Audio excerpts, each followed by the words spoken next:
I remember there was a time when you didn't get all these superhero shows or sci-fi shows. You had them scattered around. Usually it was in syndication, or they went maybe 1 or 2 years if they were lucky.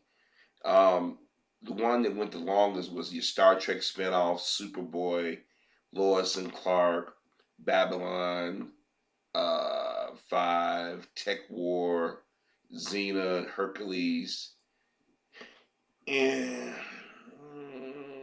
Knight Rider, Airwolf, Blue Thunder, Street Hawk.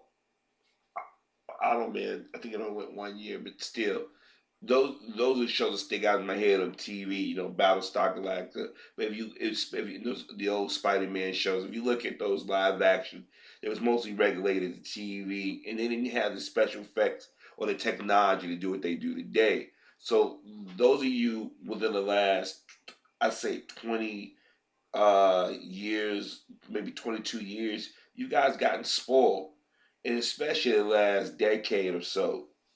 Now, when Netflix announced that they was working with Marvel Studios, which Disney owned, you gotta understand, Disney owned probably about everything now.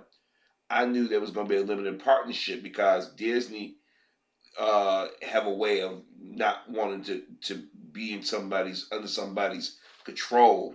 They like to control everything in house. So last year it was announced that Disney would do their own Netflix type thing. I knew that uh, the Marvel shows like Daredevil, Jessica Jones, Luke Cage, and Iron Fist will go bye bye. And but then when these shows hit and they was ratings hit, except Iron Fist, Luke Cage actually beat everybody, but then turn around, you see DC on the streaming and CBS. Everybody want to get in the streaming business, and since DC has been successful, and then you have the CW is basically DC's arm of the television world and whatnot, and whatnot. Disney felt that they were behind, so Netflix and Disney could come to no agreements. So they said let's cancel Iron Fist. Now Iron Fist, I kind of understand because of the criticism before they even aired. And a lot of people need to realize that these are white people who created these characters years ago. So they're going to create an idealized version of themselves. So before it aired, you had agents complaining, why is Iron Fist white? Then you had people complaining about the fight scenes and stuff. And I thought it was kind of nitpicky, but comic book fans, sci-fi fans, a lot of them are hard to please. But then when Luke Cage came out, and basically it slowed down the streaming for Netflix. I mean, it was buzzworthy.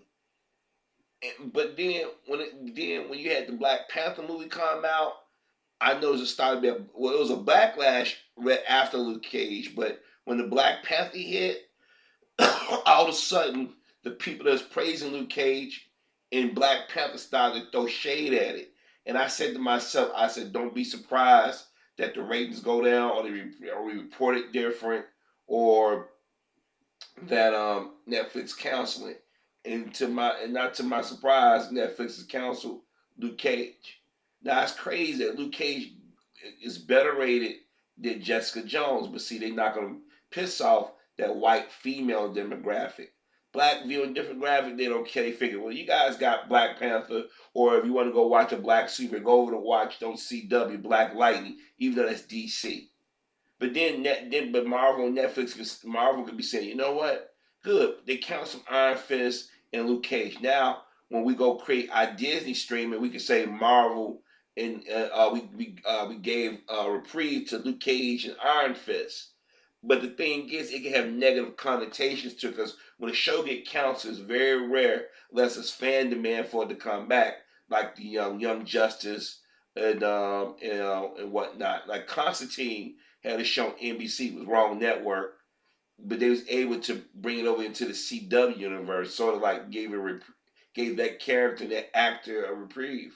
But my thing is that if you're going to counsel Luke Cage, Jessica Jones should have been right along with it because the ratings were better for Luke Cage. Luke Cage and Jessica Jones and Daredevil and Iron Fist did not crash Netflix. Luke Cage did. And see, this is why I get angry at us as black people. We went out and supported Black Panther, and I think the only reason why a lot of us supported it was not me per se, because I waited till it came out on home media, but it's because it was a Marvel film. But right now, y'all should be out here complaining about why you take around Luke Cage, because a lot of white folk or trolls was complaining it wasn't authentic black. And I'm like, what do these motherfuckers know about the black experience? And this goes back to what I told y'all about the rap industry. A lot of negative stereotypes. And from what I understand, they was working on the third season. They had scripts already written out. They was ready to go start production pretty soon. But see, I don't know what's going on at Marvel Studio because like a lot of people complain about the Inhumans. I didn't think it was a bad show. I think everybody when they heard that Fox was up for sale, they wanted Disney to wait and bring the X-Men to the Marvel universe. That's why they got mad because a lot of people kept saying they're standing for the X-Men. But comic fans are always nitpicky. Then you got over there on CBS, they got Star Trek Discovery. I watched one episode of Star Trek Discovery. It's when it premiered on CBS before it went to the streaming service.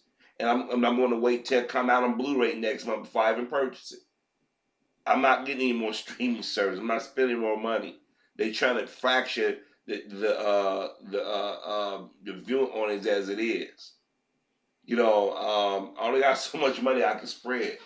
But my thing is with Marvel, they taking a black fan base for granted. Cause I'm sitting there like, okay, if you're gonna get rid of Luke Cage and Iron Fist, I'm not really gonna trip that much on. But Luke Cage and Iron Fist are so connected. A lot of people have speculated that they might come back as a new show, Heroes of High, because they work so well together, partner.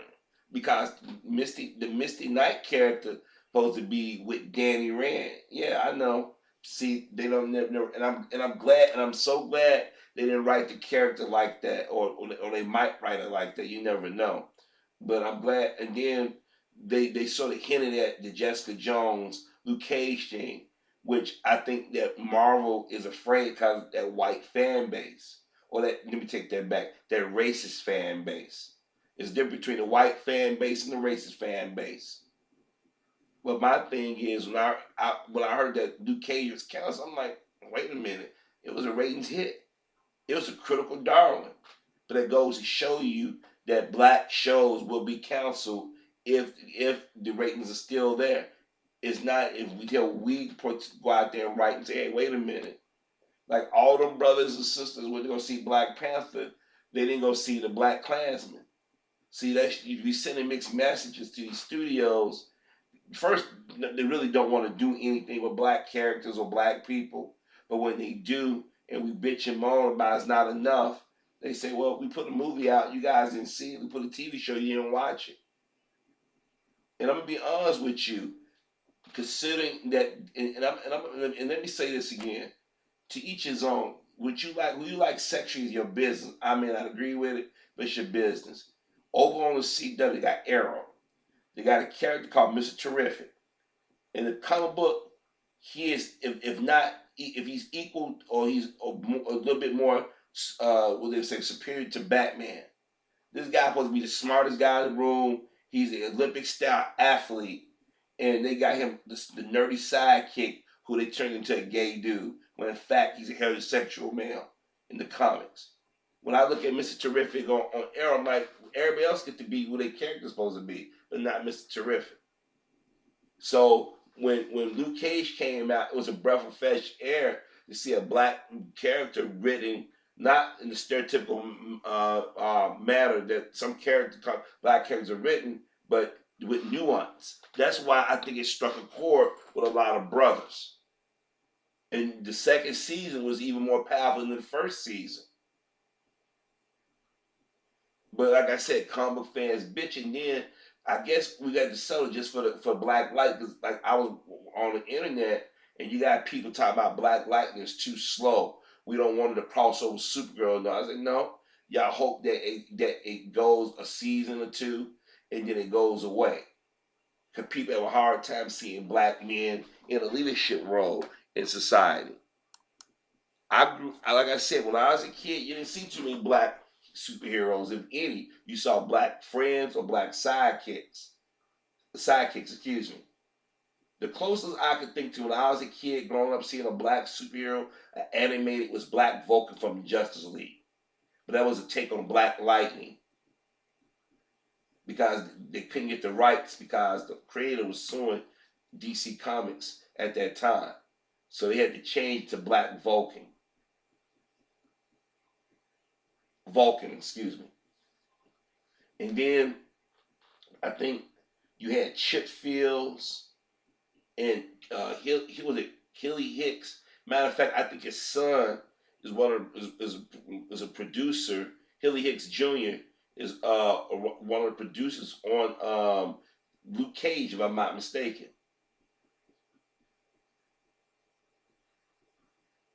His father, Hilly Hicks Sr., was Robbie Robertson and Nicholas Hammond's Spider Man back in the '70s. And you have Kim Fields' mother, Chip Fields, played Rita on the Spider Man show. And then you had let's see, Richard Pryor, Superman. You had Peter J. Fernandez, who was also in the second season of Luke Cage, who played Misty's captain and got killed, was on the Superboy show. And speaking of Superboy, last night I was watching Unsung Hollywood. Wayne Brady actually didn't mention it. He just mentioned he had got gigs in Orlando. His first on-screen acting credit was on Superboy episode where Peter J. Fernandez, who played Matt Riddle, Clark Kent's co-worker slash boss, got powers to fly right along with Wayne Brady. And Wayne Brady, he doesn't speak, but he got screen time where he's up in the air actually flying or floating in the air. But that proves him a TV head.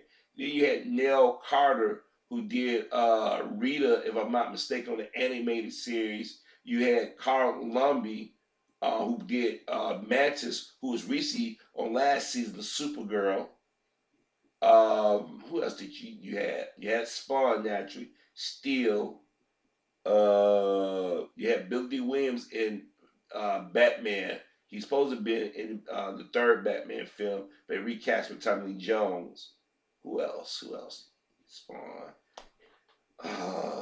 Let's see who else. I'm probably forgetting somebody. Oh, you had Alex Dicer, who played Julio on CBS '90s version of Flash. I'm trying to think who else. What other superhero shows?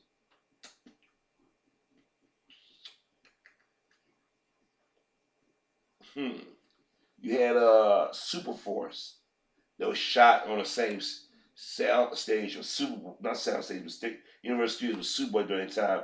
The brother that played the Revenge of the Black guy, I can't think of his name now. Last name I think Scott. I can't remember his brother's name actually. He played the gay nerd. Who else? Yeah, that's what I'm saying. It was so far between seeing black. You notice these are black sidekicks. It was or Blade. I mean, Spawn was the exception and Steel, but it wasn't until Blade you actually got a black male rep, and you saw what they did to Blade. You saw how Patton Oswalt to this day talks shit about Wesley Snipes, and Marvel got the rights back to Blade. You would think they would try to cash in on the popularity of Blade, and Wesley Snipes still could pull it off. I mean, if we can believe, Sam Jackson is still able to run around at 70 some years old, or some of these other guys in Hollywood, Wesley Snipes is still in shape. He can pull off Blade or do a show where he passes on, he has a son or whatever they can do at Marvel. But anyways, there's not a lot of black characters that's well written in television, and when you finally get them, they cancel it. I mean, let's just be honest. Luke Cage, out of all the Netflix series, it's probably the strongest. And I'm not saying it because I'm a black guy. I'm saying it because it's a well-written show. Now I got it. Now is the is the villain in season 2 better than season 1? Yeah, by far. And we got to get Derek the Kingpin. He's a badass super villain in himself. But the thing is that they're not going to cancel Daredevil and Jessica Jones. They said let's cancel the ones that people criticized the most or people had problem with. The Asian community criticized Iron Fist because it was an Asian actor.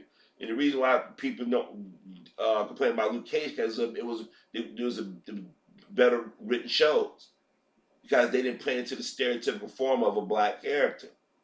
And that's what's rubbing me the wrong way. Now, a lot of people say, well, this is his business, no, and whatnot. Now, let me tell you something. They do not want Luke Cage, Black Lightning, or Black Panther sharing that momentum because guess what? The people gonna start saying, "Hey, Marvel, DC, we know you got other black characters." Like a lot of people at one point when Iron Man first came out and Terrence Howard was still attached to it, they wanted a War Machine movie. It ain't gonna happen. They're not gonna let Don Cheadle carry no movie by himself.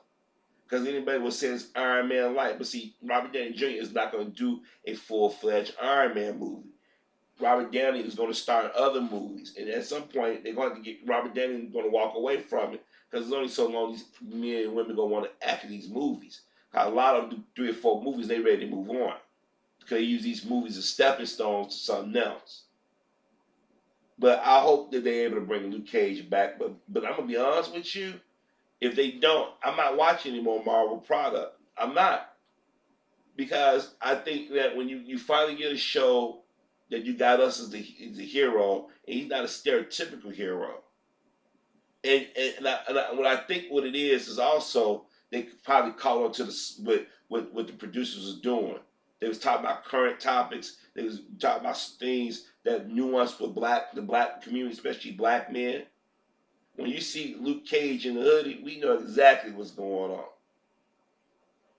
We know exactly what they're talking about. The whole bulletproof thing it fits perfectly. Even though the bulletproof thing was created when the character was created, it fits perfectly in today's society. What's going on with police shootings and gangs and stuff. There were people who were not comic fans who I know came across the case and said, this is comic characters. Wow. This is why some people ran over and gave Black Lightning a chance. Even though they thought that the character Black Lightning with the name was this was created back in the 70s.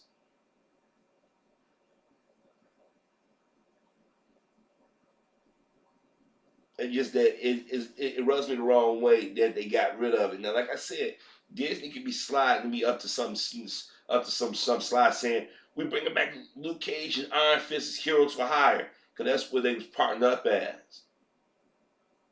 Or I could be way off and they can just say fuck it. We gave these 2 shows a chance. We didn't like the direction they was going and we canceled. But I know a lot of white fans rejoiced and they said Luke Cage got canceled. Because they didn't like the fact that this show was so popular and it was so well received by everybody. Then everybody pulled a Superman Returns. Remember Superman Returns came out, everybody loved it, but you had them diehard fans stop bitching and moaning about it. And then that's when Warner Brothers said, "Okay, we're gonna go to a different path. We're gonna just start off. We're gonna recast and get a new Superman." Which was silly because if you go back and look at Superman Returns, it was a good movie, although it was much more of a love letter to Richard Donner. If you ever watch the original Superman movie, you'll know exactly what I mean.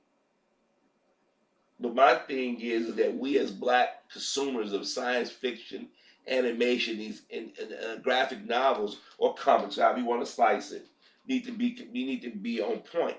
Because we say it's not enough comic books out there, movies, but they are characters that we don't even support. And when they are well written, we don't get mad about it. Like how many of y'all know that as a character is a character, is 2 characters in the Batman universe, Batwing and the other one's Duke. if I'm not mistaken. I really don't follow the Batman books. I'm not a Batman fan like that, but they are black characters. Marvel tried to go and create a diverse, get a little bit more diverse. White comic fans started tripping. Even some black comic book fans were tripping because they thought Marvel was pandering. And I don't think Marvel was doing that. I think Marvel was try to reflect the world in which it lives. Because they know that these white comic fans, these white kids nowadays, they more into the electronics. And they're black kids too. But I guess they trying to say for a long time we pandered and reached out to a certain demographic. Let's expand. But my thing is, if you're a black comic fan, sci-fi fan, and you want more, see more of us out there, you gotta go out there and you gotta let people know. Like Milestone Media, DC. I don't know what it is if what's going on with DC and Milestone, but they got a ton of characters that they can use. Now I gotta give the producers of Young Justice props. The first two seasons, you saw some Milestone characters pop up in there. I wish they would have got more screen time, but hey, it is what it is. But my thing is that don't run out and spend all your money on one movie and they say, oh, it's a Marvel movie, like when DC did Justice League. I thought it wasn't a bad movie. I was looking forward to the Cyborg movie. Come to find out, and if you watch the initial footage before it was released, Cyborg had a bigger part in the movie. I mean, like I said, I just these studios are playing fast and loose, and a lot of those so-called black comic fans need to be a little bit more pissed off that when they do put characters in the movie, they got us in the background, like Falcon. He has a bigger role in the Captain America universe. If Chris Evans ever decided to leave, naturally they're going to give it to the Buck. I forgot the guy who played Bucky character the guy played Bucky, because it's and then whatnot, but they don't necessarily go in that order. Since Falcon got more screen time established, but I digress. But just let me know what you think. Do you think that Luke Cage should have been canceled?